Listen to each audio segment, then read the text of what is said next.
Bon, ben Vincent, on commence l'épisode des questions-réponses en duo parce que Yann est en demande. Hein, qu'est-ce que tu veux? C'est ça qui arrive hein, quand tu as une grande gueule. Tout le monde veut t'entendre parler. Fait que, il va nous rejoindre, là, soyez pas inquiets. Là, il va être là, il va nous rejoindre dans à peu près une vingtaine de minutes. Ça nous laisse le temps d'aborder pas mal les questions que les gens ont envoyées. On a retenu toutes celles qu'on n'avait pas répondu la dernière fois. Question d'être juste pour tout le monde qui a posé des questions. Puis c'est pas parce qu'on fait nécessairement le tri, c'est que des fois, t'en prends une, puis l'autre que tu vois a l'air de fitter un peu dans le même sujet, t'es mis ensemble. Donc, on va essayer on va essayer d'y répondre un peu plus, de manière un peu plus exhaustive. Puis là, dans le fond, Vincent, tu avais quelque chose à dire là, avant qu'on commence. Écoute, c'est ce que j'avais dit dans le live des élections. N'allez pas voter si vous pensez que vous allez changer le résultat. Votre vote n'a aucun effet sur le résultat final de l'élection. Vous ne changerez absolument rien, même dans votre circonscription, encore moins au niveau national. Votre vote ne compte pas. À toute fin pratique, votez sur vos principes, votez sur ce que vous croyez fondamentalement. C'est beaucoup plus pertinent que de voter en pensant que vous allez changer le résultat. Les chances qu'un vote change le résultat d'une élection est 1 sur presque plusieurs dizaines de millions dans le chiffre du dénominateur. Donc, vous n'avez aucune chance d'affecter le résultat. Donc, gâtez-vous. Ouais, ben, je pense il y a comme beaucoup de gens qui pensent que c'est comme en fait, t'es comme obligé un peu là, de faire ça. Là, genre la fameuse idée du devoir de citoyen. Je ne suis pas d'accord avec ça, par contre. Je ne pense pas que tu as un devoir, parce qu'il y a quand même quelque chose ici, c'est que tu participes à un processus. Si le processus était injuste, okay, on va y aller dans l'extrême, là, ça arrive des démocraties qui font des choses absolument atroces. C'est beaucoup plus rare que des régimes non démocratiques qui font des choses atroces.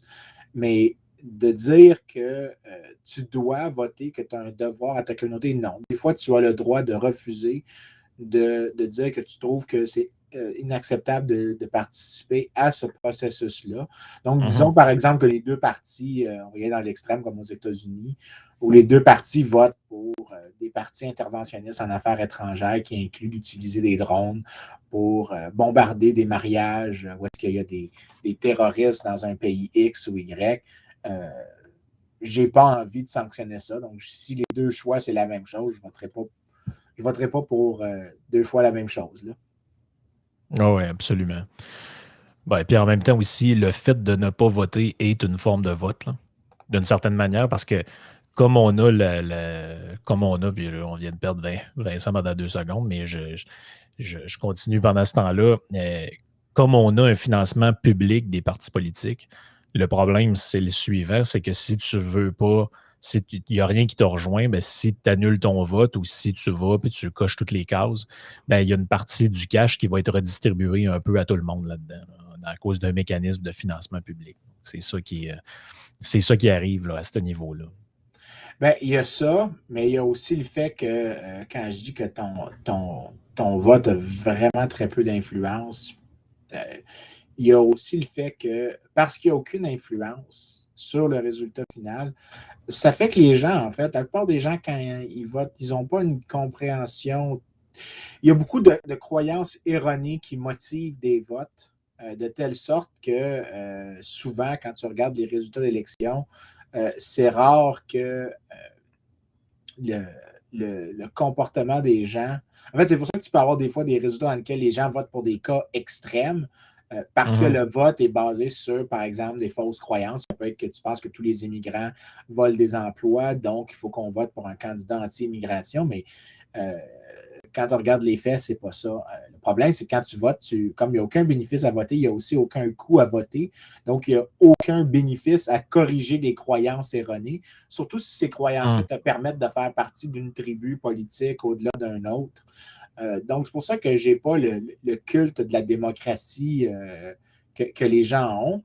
Ce que j'ai, c'est le culte de la démocratie libérale, dans le sens que le vote est uniquement l'un des outils qu'on a pour contraindre les politiciens Mais c'est un outil qui doit complémenter d'autres outils, que ce soit les contrebalanciers de pouvoir, que ce soit la Cour suprême, que ce soit le fédéralisme, la migration des gens entre les districts. Ce qui fait qu'une démocratie est vraiment robuste, c'est pas juste l'acte de voter, c'est l'acte de citoyenneté, en fait, dans lequel, d'une manière ou d'une autre, tu participes à contraindre le gouvernement au minimum à faire les choses qui sont l'essentiel de l'État au lieu de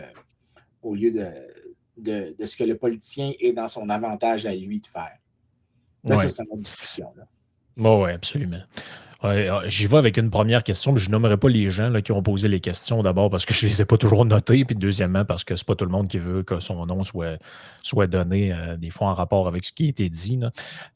Il y a une première question qui est posée, puis ça fait un peu le lien avec la politique, c'est qu'il y a une tendance en fait très populiste. Moi, je trouve que c'est une forme de populisme là, de dire que, bon, ben en gros, les gens qui ont plus d'argent, ils font pas leur part dans la société, ils payent rien, puis ils font rien. Puis, dans le fond, ce que ça fait, c'est que ben, ce qu'il faudrait faire, c'est aller chercher l'argent où elle se trouve, donc dans des trucs comme des paradis fiscaux. Puis là, ben, il y a un auditeur qui pose, il dit, est-ce que le gouvernement épargnerait vraiment des milliards ou récupérerait beaucoup d'argent dans les paradis fiscaux? Est-ce que c'est faisable? Est-ce que c'est vrai? Est-ce que c'est pas vrai? Il y a comme beaucoup de spéculation là-dessus. Non, il y a vraiment les paradis fiscaux.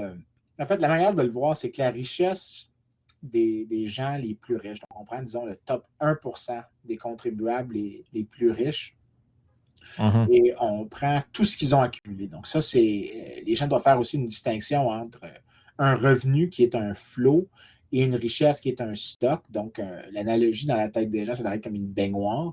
Le revenu, c'est l'eau que tu ajoutes. Ta richesse, c'est l'eau qui est dans le bain à n'importe quel moment, qui est le résultat de toutes les choses que tu as accumulées dans le passé.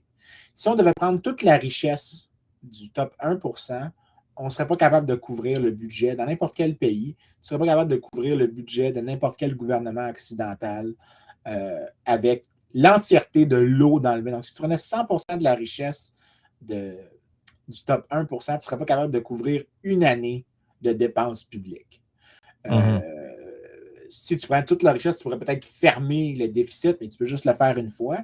Si tu prends tout leur revenu, donc on va dans le scénario extrême dans lequel tu taxes 100% du revenu, donc 100% de l'eau que tu ajoutes dans la baignoire, tu ne fermes même pas le déficit cette année. En fait, tu ne fermes même pas le déficit dans les années de déficit pré-pandémique. Donc, pour moi, les gens qui disent on va équilibrer les finances publiques en taxant les riches ou les riches doivent faire leur part, c'est vraiment, ça c'est du populisme aussi crasse que celui que les gens qui disent ça puis qui accusent, disons, Éric Duhaime ou Maxime Bernier de faire du populisme, ce que je pense qu'ils font, parce qu'on en a déjà parlé tu sais que j'ai la politique en général, mais ceux qui accusent de populisme, ces gens-là sont bien hypocrites parce qu'eux-mêmes font du populisme économique en prétendant que les riches ont des richesses tellement gigantesques cachées puis que c'est juste une question de volonté politique. Non, c'est que le citron n'a pas autant de jus que ce que les gens croient. Donc, même le scénario extrême où tu taxes 100% de tout le flux ou le stock ne change absolument rien à la situation, bon, pas rien, mais très peu à la situation financière des gouvernements. Donc, tu ne peux pas financer autant de projets gouvernementaux avec ça. C'est vraiment un mythe qui devrait vraiment disparaître. Puis en fait, écoute, mais ça ne peut pas disparaître. Ça peut pas disparaître, Vincent, parce que les politiciens ont tout intérêt à nourrir ça. Parce qu'écoute, tu proposes aux gens des choses en leur disant que c'est quelqu'un d'autre qui va payer pour ça, puis que ça perd tous les gens qui écoutent. Il n'y a personne qui est concerné. Mais tout le monde, tu sais, je veux dire, c'est comme si je te dis, hein, t'aimerais-tu ça avoir de la tarte aux pommes, ça ne coûtera rien. Je vais aller t'emporter à tous les jours. Ben ouais, j'aime ça, la tarte aux pommes, je vais en prendre. Ben là, c'est ça en réalité. C'est que aimeriez-vous ça avoir des dents gratuites payées par le gouvernement? Ben ouais, là, mais là, ça va coûter combien? Non, non, ça ne coûtera rien. On va prendre l'argent des gens qui n'en donnent pas assez. Vous, on vous en prendra pas plus. Ben, tu te dis que ça ne coûte rien, mais ce n'est pas vrai, ça coûte quelque chose aux gens parce que si, Non, non, mais je disons, veux dire, c'est ce que le politicien va leur oui, dire. je Il va comprends, leur dire, non, non, mais moi, ce que j'essaie de dire, c'est plus comme la partie que les gens ne devraient même pas tomber coupables, ne devraient pas tomber dans le piège de ça parce que le, le politicien, au final, quand il va faire ça, il va altérer les incitations des gens qui pourraient devenir riches. Donc, si tu dis pourquoi je ferais cet investissement dans ma compagnie, pourquoi j'acquerrais ce diplôme-là, parce que tu sais, le top 1%, les gens pensent que le top 1%, c'est tous des banquiers, donc les banquiers, c'est méchant, mais mhm, dans le top 1%, tu as des juges, donc des gens qui ont investi le temps de devenir avocat. Tu as des médecins qui ont investi plusieurs années dans la formation pour produire des services médicaux. Souvent qui ont fait des fellowships très, très longs pour acquérir une spécialité très pointue, donc dans le traitement, mhm, par exemple, neurochirurgien. En fait, tu vas trouver aucun neurochirurgien qui n'est pas dans le top 1%. Tu vas avoir des ingénieurs, tu vas avoir des gens qui produisent de la valeur pour la société. Si tu décourages l'accumulation, soit du capital humain ou l'accumulation de capital physique qui est nécessaire pour produire des biens et services, tu pourrais techniquement appauvrir la personne que tu dis que tu lui offres le service gratuitement. mhm. Donc, à un moment donné, le mythe devrait disparaître. Non seulement ça, mais quand tu regardes, tu fais ce qu'on appelle les net taxes. Donc, tu prends ce que les gens payent et ce qu'ils reçoivent en transfert. À peu près 100%, pas à peu près, 100% des net taxes sont payés par le top 10%. Ce sont des contribuables nets. En bas du top 10%, les gens sont des récipients nets. Donc, c'est-à-dire que la moyenne du bas 90%, ça ne dit pas grand-chose. Je veux dire, ce chiffre-là, je trouve qu'il est souvent exagéré, Mhm. puis qui est utilisé à des fins qui ne sont pas super pertinentes. Mais ça devrait te montrer une idée que il n'y a pas autant de citron, il n'y a pas autant de jus dans le citron que ce que les gens disent. C'est vraiment Ouais. un mythe qui devrait. Tu devrais Mhm. l'amener derrière la ferme, derrière la grange avec un shotgun puis une pelle. Tu tires le vieux cheval, puis tu l'enterres. Ça m'a Ah donné ouais, shoot, shovel, shut up. ouais, absolument. Absolument. Il y a quelqu'un qui dit: je rêve parfois que l'impôt ne soit plus déduit à la source, mais qu'on le payerait seulement au moment de faire ses impôts à la fin de chaque année. Dans le fond, je pourrais placer cet argent et en retirer des intérêts pendant tout le restant de l'année. Puis là, en gros, il veut savoir ce qu'on pense de ça. Ben, avant que tu répondes, moi, c'est vrai que l'impôt prélevé à la source, c'est quand même une idée géniale. Je veux dire, si les Romains avaient pu faire ça au lieu de partir à cheval avec les centurions pour aller collecter les Gaulois puis toutes les places où ils avaient colonisé, ils seraient fait beaucoup moins chier. Parce que quand quelqu'un cogne chez vous et dit: hey, j'aimerais ça que tu me donnes 500 $, c'est pourquoi? Ben, c'est pour payer là, les routes, puis le tramway, puis telle autre affaire qu'on veut faire. C'est Il n'y avait pas probablement de, plus difficile. C'est plus il y avait difficile à pas de- collecter. il y avait pas de tramway en Gaule. Je te juste dire ça de même. Non, c'est ça. Non, non, mais Mais je veux dire dans le je moment sais, présent. Là, je sais, je te taquine. Je voulais juste être baveux. Mais en fait, tu as mis le doigt sur une des raisons pour laquelle ce qu'on appelle le withholding, la retenue à la source, est fait. C'est que ça réduit la résistance politique à l'impôt parce que les gens ne sont pas aussi conscients du coût de l'imposition sur le revenu. Mais ce qui est probablement plus sinueux, c'est comment est-ce que le gouvernement gagne pas, parce que je ne pense pas que l'effet est si important que ça. Celui que je viens de décrire, il est là, mais il est vraiment petit en comparaison avec l'effet que le gouvernement a des revenus maintenant, dans l'immédiat. Ça, c'est vraiment important pour les Mhm. gouvernants parce que c'est pas vrai que tes dépenses, tu les payes seulement à la fin de l'année Non, non, c'est fiscale. Tu ça. les payes pendant toute l'année au complet. Donc, ce qui se passe, c'est que tu t'épargnes, de l'intérêt à payer. Mais techniquement, les gens disent: ah, c'est super, techniquement, on n'aura pas à prêter de l'argent aux banques, à emprunter aux banques, donc de devoir émettre des bons du trésor pour avoir des liquidités maintenant, blablabla. Bla, bla, bla. Mais ce qu'on ne réalise pas, c'est que le contribuable est en train de payer, lui. Est en train de Mhm. faire. Ce qui est privé, c'est l'intérêt que le contribuable, lui, aurait pu avoir sur ce montant-là. Puis si, par exemple, tu surpayes ton impôt, tu remarqueras que jamais le gouvernement te rembourse ton surpaiement avec intérêt.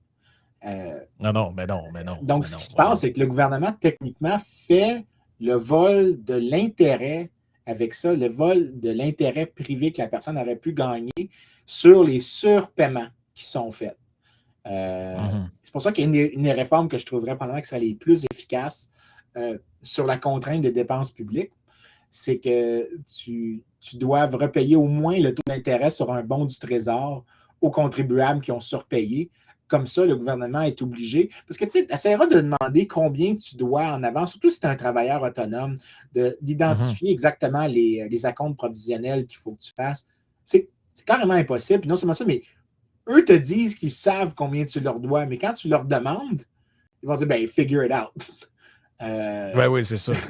Si tu avais un mécanisme dans lequel, au minimum, tu as le taux de base du marché, qui est celui d'un bon du Trésor, ça serait beaucoup plus juste. Donc, moi, je ne pense pas que la déduction à la source pourrait disparaître, mais en termes d'équité, en termes de justice fiscale, ça serait beaucoup plus important. Parce que ça fait beaucoup mal aux plus pauvres. C'est généralement, en fait, je suis sûr que si on testait empiriquement, on regardait qui paye, Mhm. qui fait la proportion de gens qui font des surpaiements en proportion de leurs revenus. C'est plus important les surpaiements en proportion du revenu Ouais. chez les plus pauvres que les surpaiements en proportion du revenu chez les plus riches.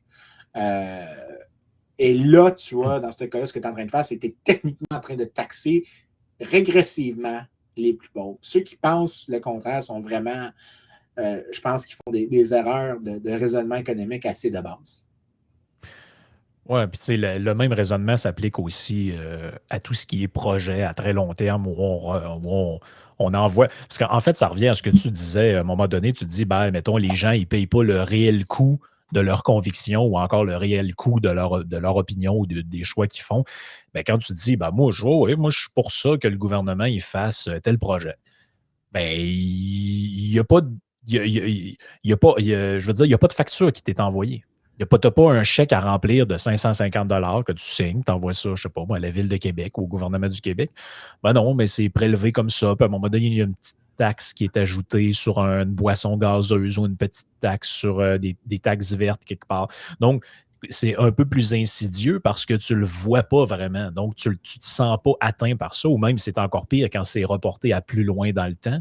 Parce que là, bah ouais, moi, tu sais, en fait, la plupart des gens, quand tu parles, par exemple, du déficit public, en réalité, ils ont l'impression qu'ils ne payent pas ça. Donc, moi, ça ne me concerne pas. Moi, dans mon compte, j'ai de l'argent, puis j'en ai pas de dette. Tu sais, donc, comme ça ne te concerne pas, empiriquement, là, concrètement, moi, je ne prends pas 20 $ et je le donne à quelqu'un, ben, c'est comme si ça n'existe pas. Mais en réalité, ça existe, mais c'est insidieux. Tu sais. Oui, ben, il y a aussi, dans ce que tu dis, il y a aussi une partie que moi, j'aime beaucoup ce qu'on appelle des constitutions fiscales. L'idée que les gouvernements doivent un peu se contraindre à faire certaines choses. Puis, souvent, ça me met un peu, des fois, parfois, en contre-faux avec mes collègues, en porte-à-faux avec mes collègues en économie. Parce qu'eux vont dire, de l'argent, c'est fongible, donc tu peux le déplacer entre n'importe quoi. Donc, ce que je t'avais de dire, c'est, ils vont dire que c'est un peu ridicule, mais moi, je le vois comme une contrainte de plus, un autre garde-fou contre l'expansion de trop de politique dans nos vies. C'est que si tu dis, par exemple, les revenus de cette taxe-là vont être dédiés uniquement à la mission X, mais ça crée une contrainte, mais aussi ça crée un fait que l'électeur va être informé de la mission pour laquelle ces dépenses vont faire. Et le politicien, c'est un Mhm. peu au minimum attaché les mains à un certain degré. Ouais, ouais, ouais. Et dans le passé, tu avais des constitutions fiscales de ce genre-là. Tu en as encore aujourd'hui dans certains États américains, par exemple, des amendements constitutionnels au niveau des États sur le budget équilibré de manière structurelle. Tu Mhm. auras des amendements sur, par exemple, que des agences réglementaires, ce qu'on appelle des sunset clauses, des termes de crépuscule, donc éventuellement doivent disparaître. Ça, c'est des choses qui créent un environnement prévisible pour les gens. Et cette prévisibilité-là vient du fait que si tu m'as fait une promesse, au minimum, je peux maintenant l'évaluer et te punir Ouais, ouais. si tu violes cette promesse-là. Donc, techniquement, c'est vrai que ça a l'effet peut-être petit, mais de savoir sur quoi une chose est dépensée, ou au minimum d'associer certaines formes de taxation à certaines missions de l'État, il y a une vertu à ça. Et la déduction à la source a éliminé cette vertu-là, parce que maintenant, on Ouais. n'a plus d'identification Et ça faisait, par exemple, il y a un gars dans l'histoire, Henry David Thoreau, qui était connu comme un Oui. grand auteur. Lui, il avait refusé de Fait de la prison payer. pour ça. Il avait refusé de payer ses impôts parce que c'était la guerre Mexican-American War, je ne sais pas comment le traduire en français, mais c'est une guerre dans les années 1840. Ouais, ben, grosso modo, entre le Texas et le Mexique. Oui, puis les États-Unis aident le Texas, fondamentalement. Mais parce qu'à ce moment-là, le Texas était une république autonome, ce qu'il devrait être encore aujourd'hui, je pense. Je pense que le Texas est un pays, est une société distincte au même titre que le Québec est une société distincte. Mais il avait refusé de payer ses impôts, Toro, le gars. Et il disait, c'est justement, je ne veux pas que mon argent aille à tuer des Mexicains. Ce qui est quand même assez impressionnant comme position, mais tu le sais maintenant parce que tu vois, par exemple, dans cette époque-là, que le revenu qui venait des tarifs, par exemple, à l'importation, c'était des revenus de tarifs qui devaient aller à quelle mission? Les missions de base de l'État, c'était certains services comme la Poste et la Défense nationale. Mais là, c'était rendu de l'offense nationale, donc les gens pouvaient associer ce qu'ils payaient en plus à un résultat concret. Et donc, ça créait la capacité de au moins certaines personnes, au moins ce gars-là, de justement riposter à la chose. Donc, c'est pas mal mon take sur la déduction à la source. J'aimerais ça que ça disparaisse, franchement, ou au moins que le petit amendement que j'ai suggéré existe. Oui, absolument. Il y a quelqu'un qui pose une question sur les bêtes, parce que tu dois sûrement être au courant de ce projet-là qui était adopté par le gouvernement du Québec, d'élargir les consignes qu'on met. Là.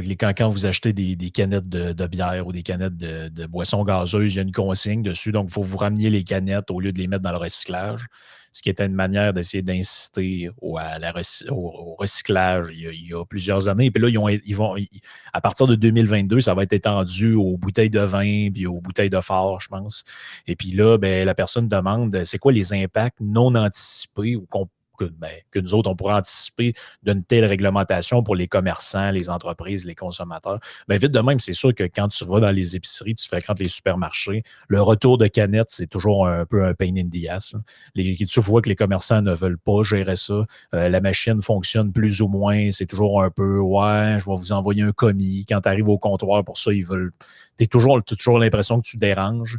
Puis la personne pose la question, est-ce que ce système-là va vraiment augmenter le taux de récupération ou si finalement ça ne changera rien puis ça va juste être en fait une contrainte pour le consommateur et le commerçant? Sur celle-là, je ne le sais pas. Je ne sais pas la réponse à cette question-là, mais je peux y aller avec un first principles comme économiste ici.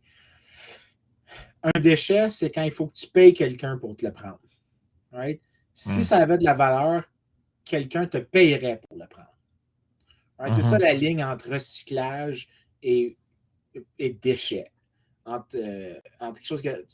Mais cette ligne-là n'est pas immobile.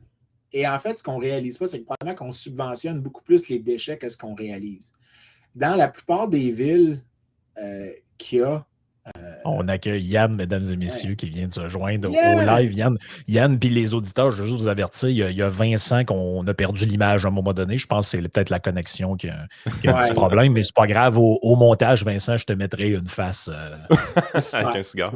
Un cigare, c'est important. Mais, idéalement. La plupart des villes ont nationalisé la collecte de déchets. Et dans ces villes-là, tu n'as pas de paiement à faire sur le volume de déchets que tu utilises. Tu n'as pas donc à payer pour la quantité que tu émets à toute fin pratique de déchets. Mais dans ce cas-là, ce que tu es en train de faire, c'est que tu viens d'encourager la production de davantage de déchets. Donc, les consommateurs, si moi je décide d'acheter quelque chose à l'épicerie, je consomme non seulement le bien, mais il faut aussi que je tienne en compte le coût de disposer du bien et de son emballage une fois que la chose s'est terminée. Il faut que j'ai terminé avec la consommation de ce bien-là. Mais il y a des papiers empiriques qui testent qu'est-ce qui se passe quand dans les villes, quand une ville développe un système dans lequel tu privatises la collection des déchets, mais aussi que tu mets un prix au volume de déchets. Ce qu'on observe dans ces situations-là, c'est que, il y a moins de déchets qui est produit, mais il y a aussi moins d'emballage qui est demandé. Donc, les gens vont acheter davantage en gros. Ils vont demander des biens qui ont moins d'emballage autour. Donc, tu as moins de production de déchets pour commencer. Donc, au final, si les gens qui parlent de recyclage versus déchets, ma réponse, c'est la nationalisation par les villes de la collecte de déchets est à toute fin pratique une subvention sur les déchets qu'on fait. Ouais. Et donc, tu en produis plus. Donc, tu rends par relatif, tu rends le recyclage moins intéressant. Si les gens devaient payer vraiment pour le prix de leurs déchets, donc le volume de déchets, tu internaliserais l'externalité, les prix s'ajusteraient. En s'ajustant, les prix ajusteraient le type de comportement entrepreneurial que les gens ont face au recyclage. Et peut-être que là, les épiciers seraient très contents, soit en demandant des biens qu'ils vont mettre sur leurs étalages qui ont moins d'emballage, ou qui vont être prêts à accepter des biens, des choses à recycler, parce qu'après ça, ils vont pouvoir les revendre à une tierce partie, à l'entrepreneur qui va les transformer en d'autres biens. Donc, s'il y a quelqu'un à blâmer sur le recyclage, c'est pas le consommateur ou quoi que ce soit. Le gros du problème, c'est les politiques gouvernementales qui subventionnent la production de déchets. Vos lacs de déchets, là, que les gens capotaient sur « il y a des lacs de paille dans l'océan. » Oui, et ça, c'est le résultat du fait que Los Angeles est une ville qui subventionne la collection de déchets et votre production de déchets en ne vous faisant pas payer pour le fait que vous êtes un crotté. Ça tombe bien, Yann, que tu arrives, parce qu'une des prochaines questions, je trouve que ça serait intéressant que tu te donnes ton avis là-dessus. Il y a quelqu'un qui demande qu'est-ce qu'on pense de la culture du mâle alpha, soit comme politicien ou comme patron d'entreprise. Ben, moi, je l'élargirais un peu. Je pense pas nécessairement c'est obligé d'aller jusqu'au mâle alpha, mais une des choses, moi, qui m'a toujours écœuré, là, pour le dire simplement en politique, là, c'est la Christie de formule de il a agi en bon père de famille. Et puis là, le politicien à succès, c'est toujours quelqu'un qui a une épouse avec des enfants, une belle famille. Il faut toujours qu'il y ait des photos avec les enfants, avec l'épouse. Ah, vois-tu, on est allé marcher sur le bord de la grève à telle place, moi et ma famille. Donc, il y a vraiment cette culture-là. Puis, je veux dire, moi, j'en ai un père, j'en veux pas un deuxième. Le premier ministre, c'est pas mon père, puis c'est encore moins ma mère. Je ne sais pas d'où ça vient, ça, mais à mon avis, en tout cas, je n'ai pas besoin de vous dire vraiment ce que j'en pense, mais à mon avis, c'est assez déplorable comme type de mais culture. le ministre de la Famille, Lacombe et Geneviève Guilbeault vont faire des belles photos ensemble. Ouais. Inquiète-toi pas. Moi, j'ai rien à rajouter là-dessus. C'est le genre de... Vraiment, juste le terme en soi n'a aucune valeur scientifique. C'est uniquement un truc utilisé pour démoniser un adversaire. « t'es pas un mâle alpha. Regarde le gars, il fait du mansplaining. » C'est le genre d'affaire qui est faite pour discréditer quelqu'un ou attaquer quelqu'un. Ceux qui utilisent ça, c'est à peu près le même niveau de consistance intellectuelle que ceux qui parlent de capitalisme, d'anticapitalisme. Il y a des mots... mansplaining, pour l'expliquer aux gens, Vincent, là, c'est mettons que moi, je m'adresse à une femme, puis je lui explique de quoi de simple sur un ton condescendant, comme si elle ne comprenait pas. C'est grosso modo. Là. Et moi, je fais ça avec tout le monde, faut dire en passant, indépendamment du sexe. C'est ça. Est-ce qu'on est surpris? Pas tant. Non. Moi, c'est juste du mansplaining que je fais. Non, c'est du mansplaining parce qu'aussitôt qu'il y a une femme d'impliquée, il faut bien faire une dénotation. C'est important. Non, mais ces affaires, les styles de gestion, ça revient un peu à ce que Vincent expliquait souvent aussi, des grands défauts qu'on a quand on analyse la politique, mais en même temps que c'est par la force des choses qu'on le fait, c'est l'homogénéisation. Je veux pas des styles de gestion pour connaître beaucoup de gestionnaires d'entreprise, il y en a toutes sortes. Il y a vraiment des excellents gestionnaires d'entreprise, il y en a des moins bons, ils ont des qualités, des défauts. Ils viennent de toutes sortes de milieux réellement différents. Il y a une chose qui est sûre, par contre, puis pourquoi peut-être que la culture du mâle alpha est un peu liée à des méthodes de gestion à l'occasion, c'est qu'on confond un peu des choses. Autant les gestionnaires d'entreprise, je trouve qu'ils sont, pour la majorité, très différents un de l'autre, qu'il y a certaines choses dans leur façon d'être qui font que ces gens-là sont des entrepreneurs ou des gestionnaires. Les meilleures qualités d'un entrepreneur qui sont communes à peu près à toutes les industries, ce que je te dirais, c'est la capacité de prendre une décision rapidement et d'en assumer la responsabilité.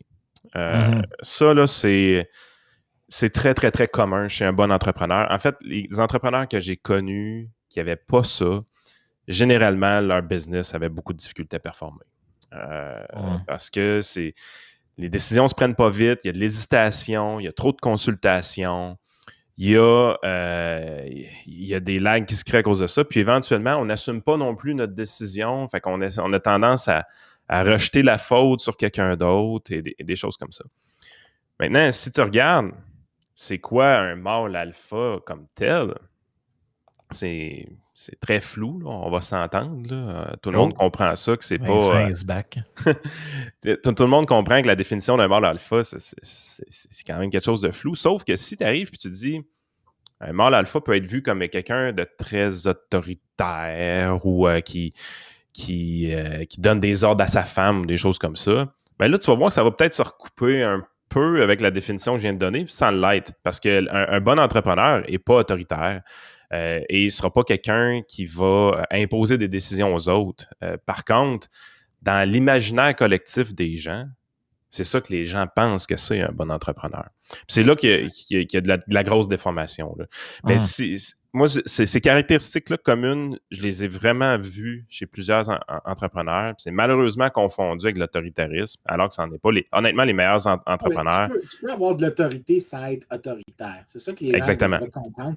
Puis la manière d'avoir de l'autorité quand tu es dans parce qu'une business est une hiérarchie, il faut... Puis ça, c'est générique au sexe, là, ça n'a aucune distinction. Tu dois respect à tes employés. Tu les as convaincus de venir travailler pour toi en leur offrant un salaire.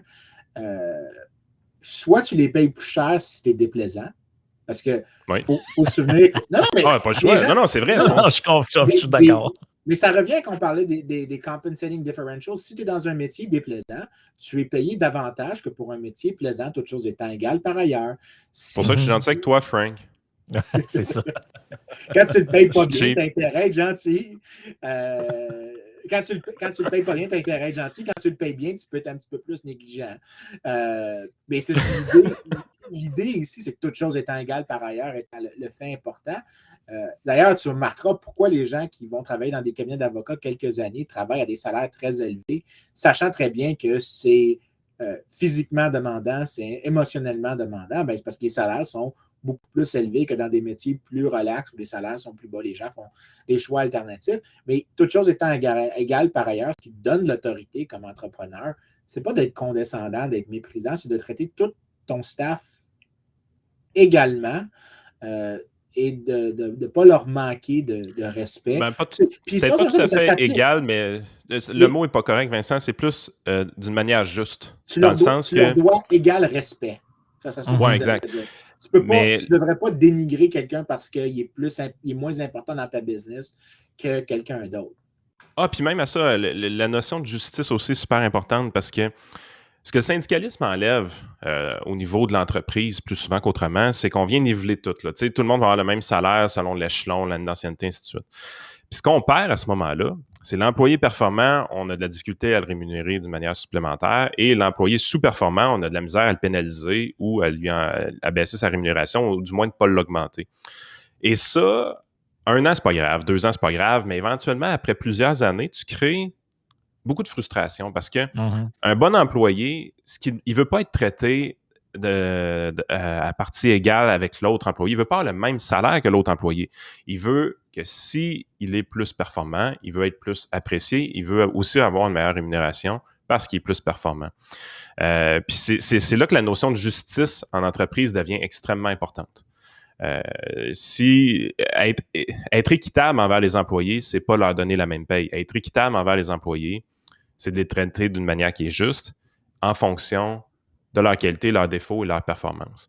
Puis ça, c'est là qu'on va chercher... Tu sais, un entrepreneur, généralement, c'est, oui, quelqu'un qui décide rapidement, qui prend des décisions et qui assume ses responsabilités, mais c'est aussi quelqu'un qui optimise des systèmes, que ce soit des systèmes humains, des systèmes informatiques. C'est drôle que tu dises ça parce que j'ai un collègue, Jason Brennan, ça, j'ai fait plusieurs fois, je pense que je le mentionne dans le talk, parce que, c'est un bon gars. mais c'est aussi un collègue de boisson. C'est un prof à Georgetown. Donc, un meilleur gars. Il va-tu avoir le droit d'aller sur ton île privée, lui? Honnêtement, c'est un des gars qui vient sur l'île privée. Là. C'est juste parce qu'on a bien du fun ensemble. En fait, il vient présenter dans quelques semaines ici. On a prévu. J'ai demandé à ma conjointe d'avoir une soirée et son lendemain matin, bien sûr, avec mon collègue. Même steak and eggs. Ça va être steak and eggs le lendemain, for sure.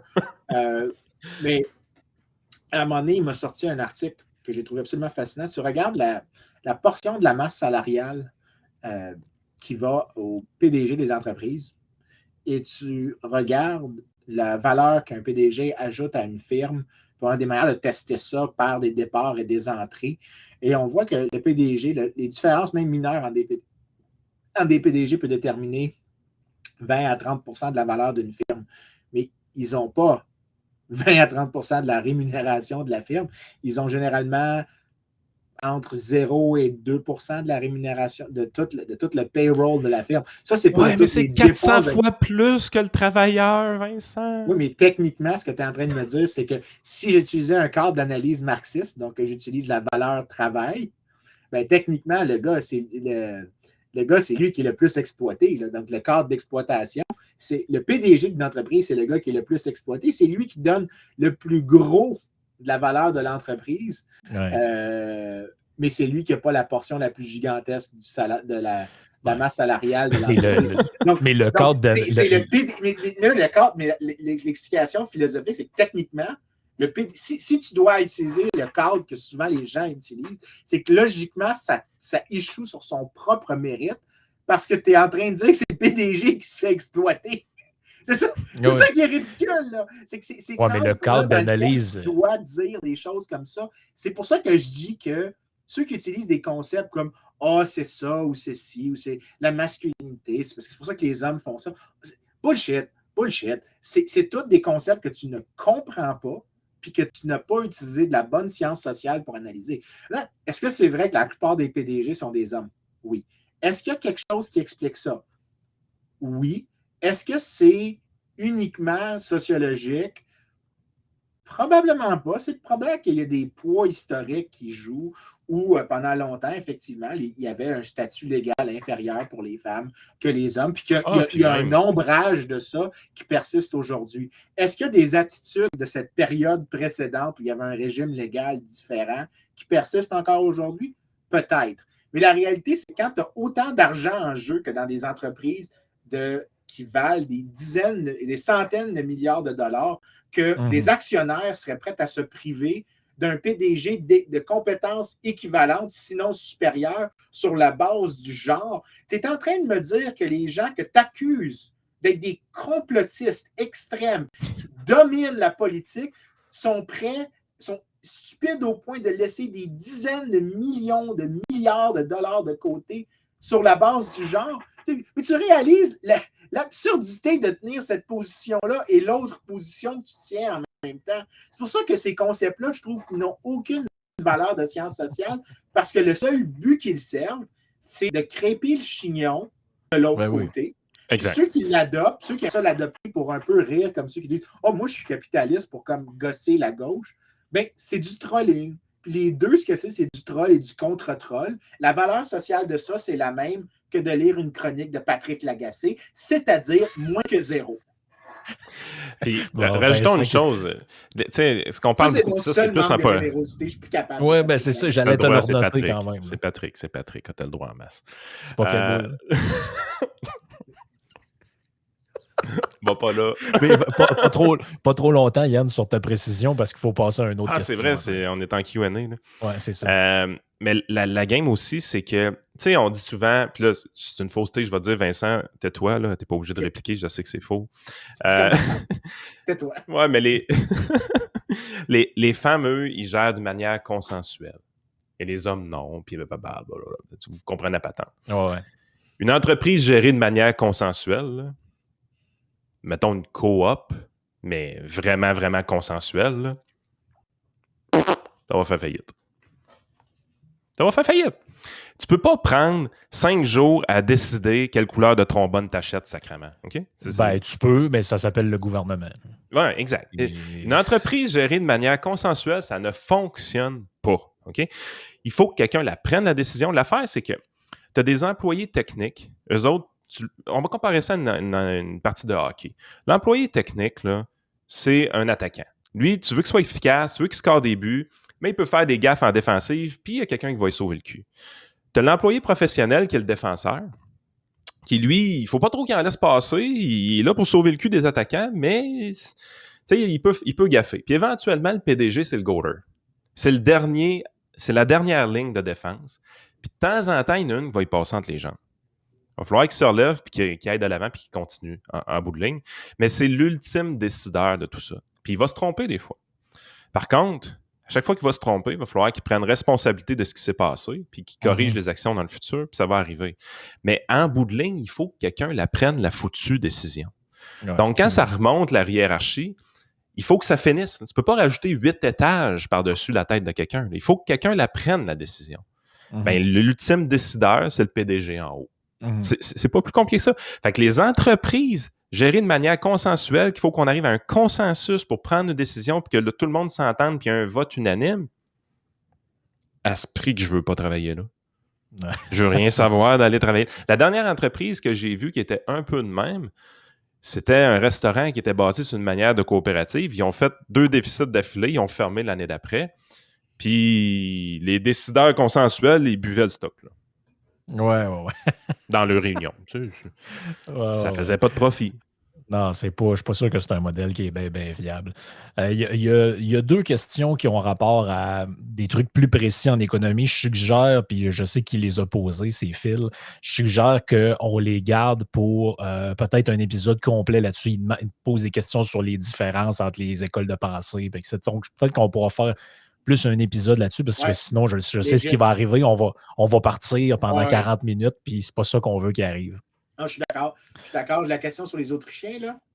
Oui, exact. Puis sur je pense que ça devrait être mieux là-dessus. Il y a une autre question qui est posée par un des auditeurs. Il dit je suis entrepreneur et depuis un certain temps, j'ai de la misère à trouver de la main-d'œuvre de qualité.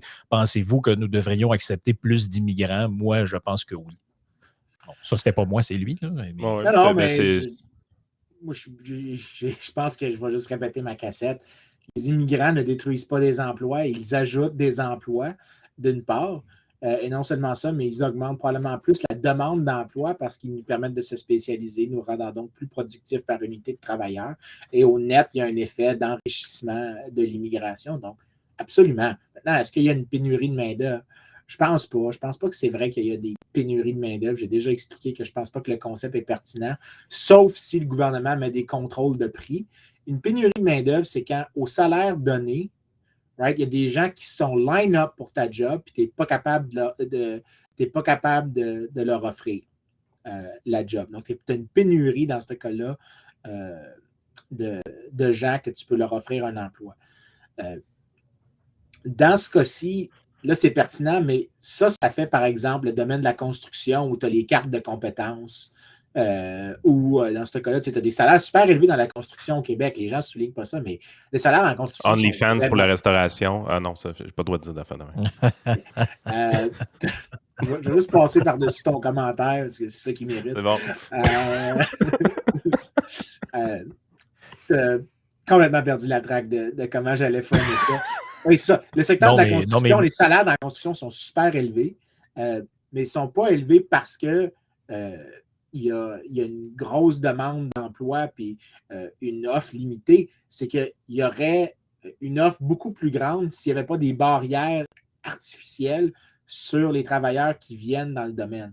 Donc, ce qui compte vraiment ici, c'est est-ce que tu es dans un marché dans lequel tu as de la compétition pour les employeurs et les employés. Si c'est le cas, qu'un secteur soit plus petit ou qu'il perde des employés parce que les autres secteurs sont plus productifs, ils sont capables d'attirer du monde à des salaires élevés, c'est pas un problème. Techniquement, le secteur agricole, depuis 1850, a des problèmes de pénurie de main-d'œuvre parce que le secteur manufacturier, le secteur des services est tellement plus productif qu'ils attirent de plus en plus de gens dans ces secteurs-là, ce qui fait que le salaire dans le secteur d'agriculture doit constamment augmenter, mais tu as de moins en moins de gens qui travaillent parce que l'offre de travailleurs dans le secteur de l'agriculture continue de se déplacer vers la gauche, puis tu as de moins en moins de travailleurs dans ce secteur-là, c'est parfaitement normal. C'est quelque chose de comme économie 101, puis tu devrais vouloir ça. Ben, OK, fine, mais mettons qu'on s'entend. Je m'en vais sur le plus réel un peu, par contre. Je vais mettre des nuances sur ce que Vincent vient de dire, parce que là, c'est un entrepreneur qui pose la question. Fait que dans son secteur, probablement qu'il vit cette pénurie de main-d'œuvre-là. Puis je comprends toute ton affaire de transfert, Vincent.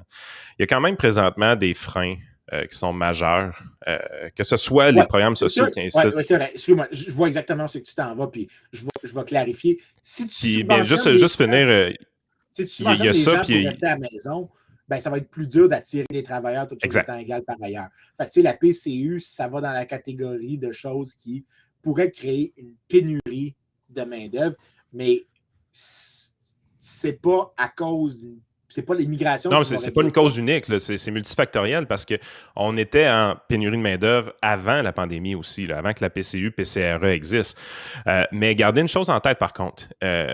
Ce qui arrive aussi, c'est que présentement, les programmes sociaux, il n'y a pas juste la PCU, PCRE. Puis quand on parle à des restaurateurs, par exemple, ils attaquent ce programme-là, mais il y a d'autres programmes aussi qui doivent être attaqués.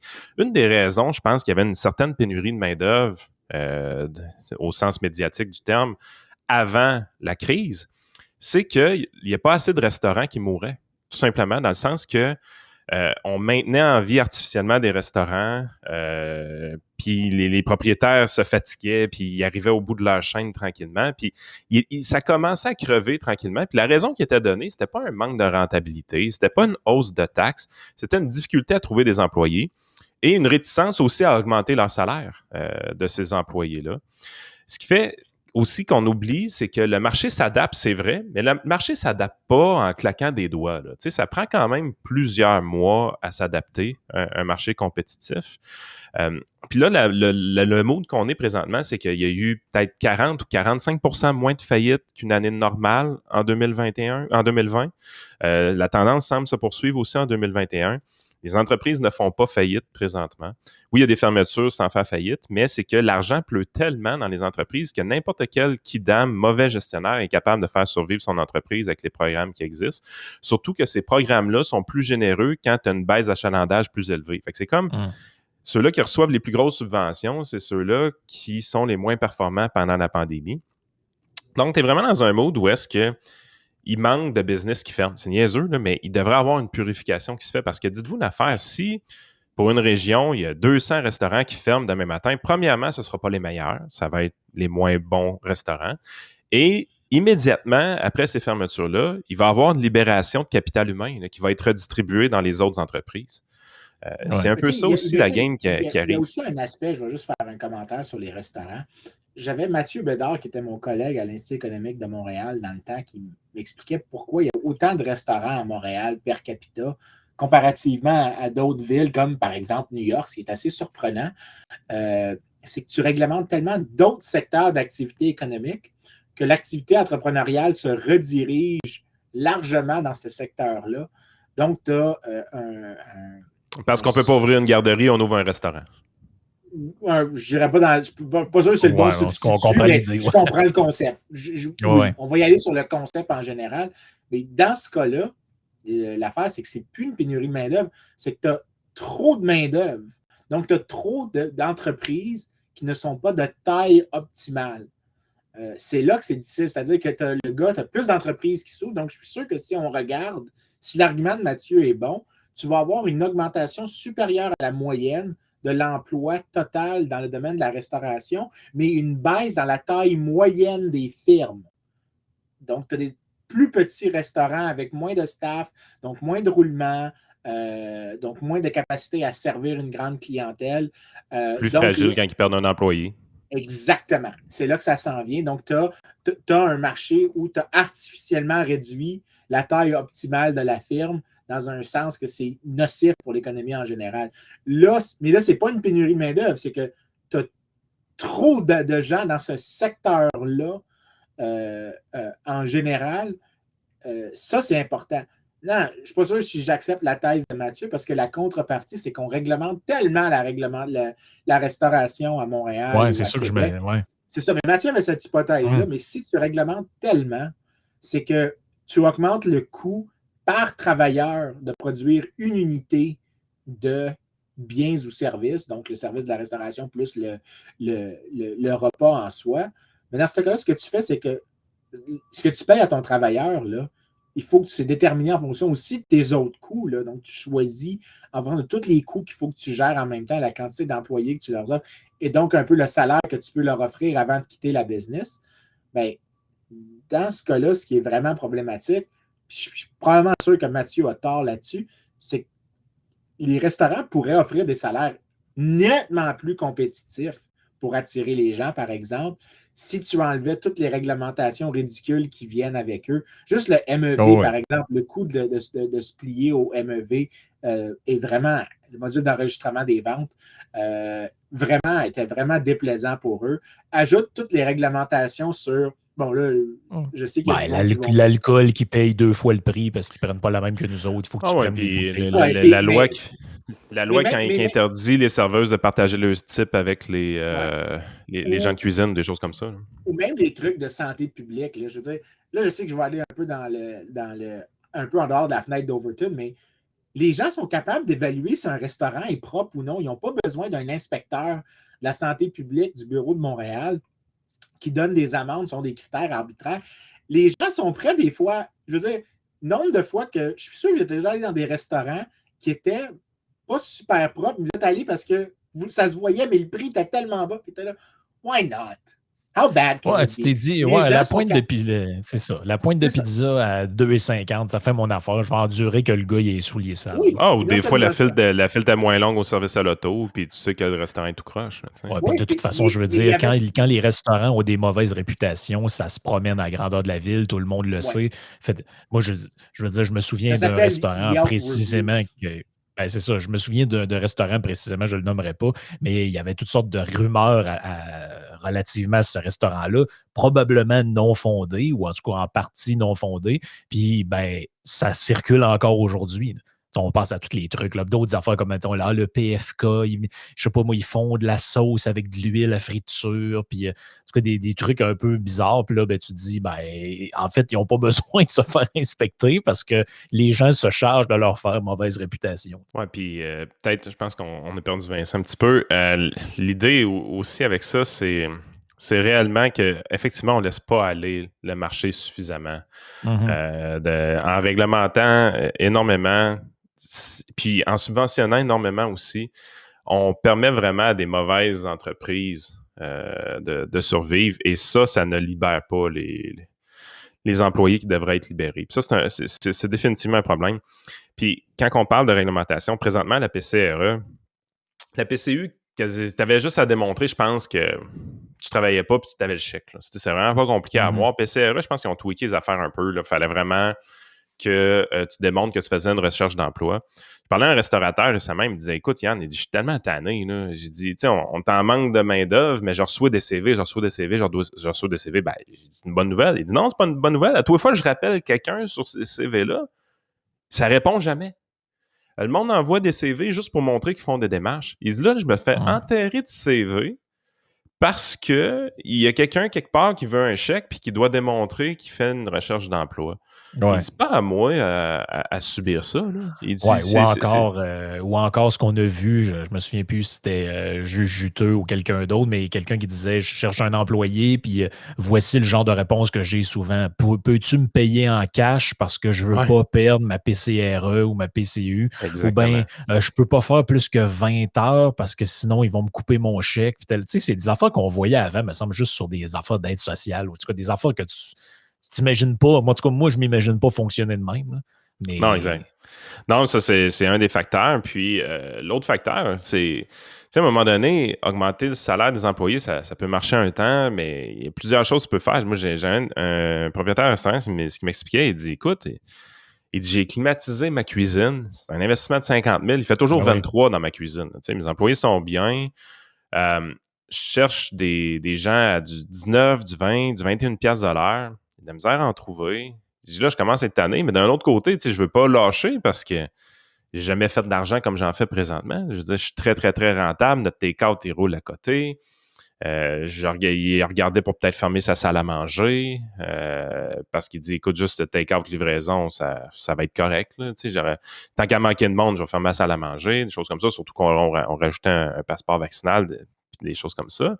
Mais il dit, il dit, j'ai jamais été aussi rentable et j'ai jamais eu autant le goût de sacrer tout ça là. Et il dit, ça marche pas, là. Je veux dire, c'est beau l'argent, mais j'ai dit, travailler 45 jours en ligne, c'est pas le fun. Là. Fait que là, ils s'ajustent. Fait que ils vont fermer une journée, ils vont fermer 2 journées, ils vont essayer de retrouver une vie qui est un peu plus normale. Mais pour ces gens-là, ça crée énormément de problèmes. Mais en même temps, je lui ai dit de persévérer parce que j'ai dit, si présentement, c'est pas les salaires qui s'ajustent, c'est pas les profits qui s'ajustent, en fait, ce qui fait qu'une personne va carrément perdre le goût d'avoir son restaurant ou va décider de le fermer, c'est pas un manque de profitabilité, ça va être un manque d'employés, puis ça va être un manque, ça va être le fait de trop travailler de jour en ligne, c'est ça qui va le faire abandonner.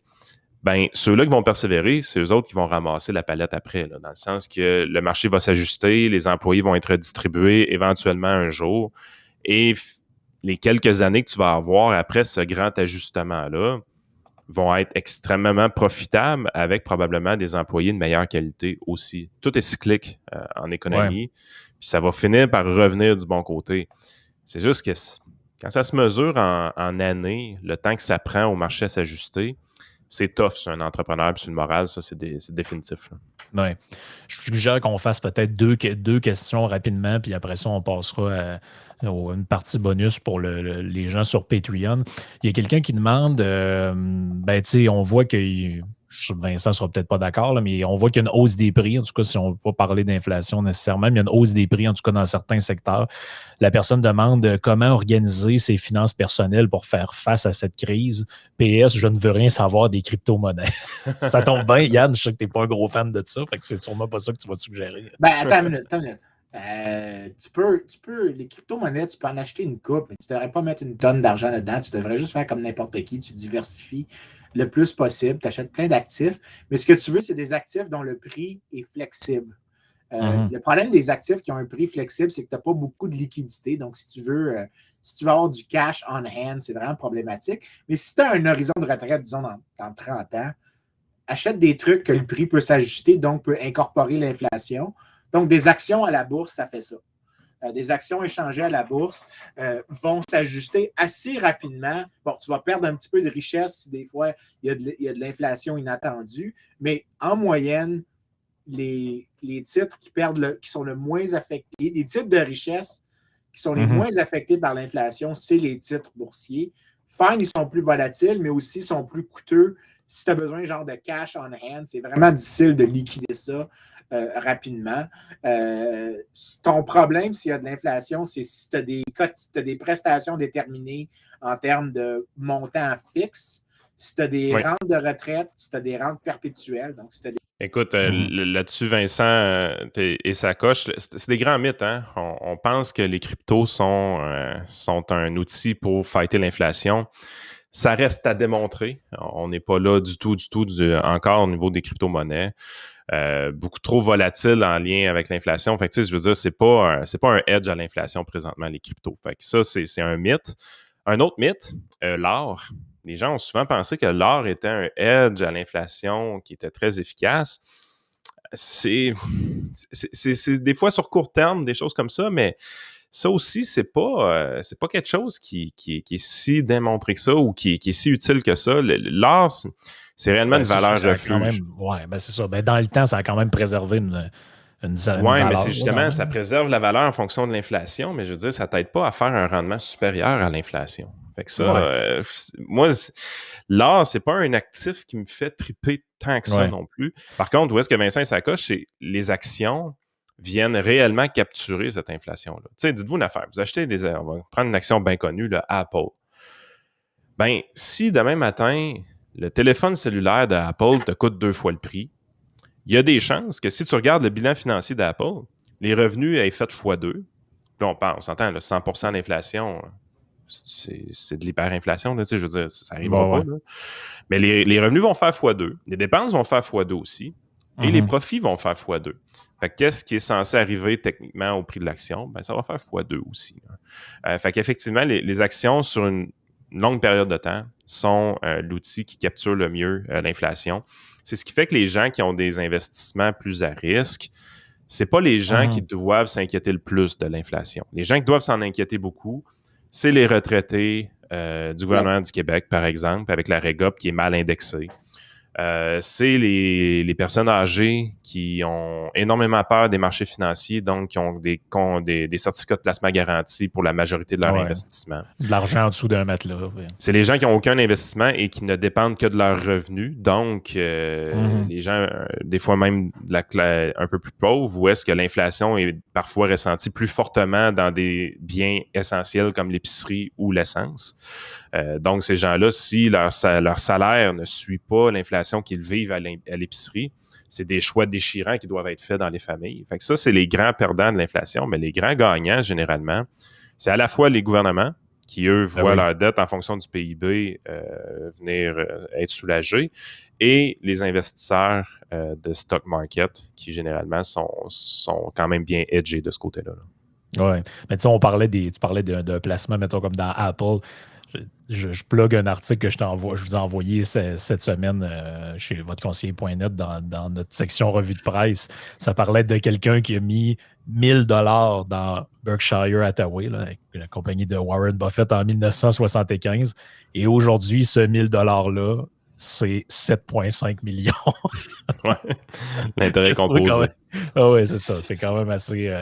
bref, ça revient un peu à ce que tu disais, Mané, que des fois, ceux qui se sentent à l'aise de le faire, tu peux jouer à la bourse, comme on dit, mais ceux qui font rien souvent puis qui investissent de manière diversifiée et intelligente font généralement plus de revenus que ceux qui jouent parce qu'on ne connaît pas le futur. Hein, fait que... Bon, oui, exactement. Mais si les gens... Fait que, si on revient un peu à la question de base qui était quand même, qu'est-ce que je peux faire concrètement dans ma vie de tous les jours pour m'ajuster à une inflation? L'affaire, c'est que ça revient toujours un peu au même. Dépense moins que ce que tu gagnes, investis, puis n'ayez pas peur de prendre des risques avec vos investissements si vous devez les décaisser sur un horizon de long terme, et diversifier vos actifs financiers. C'est aussi simple que ça. C'est tout simple, ces affaires-là.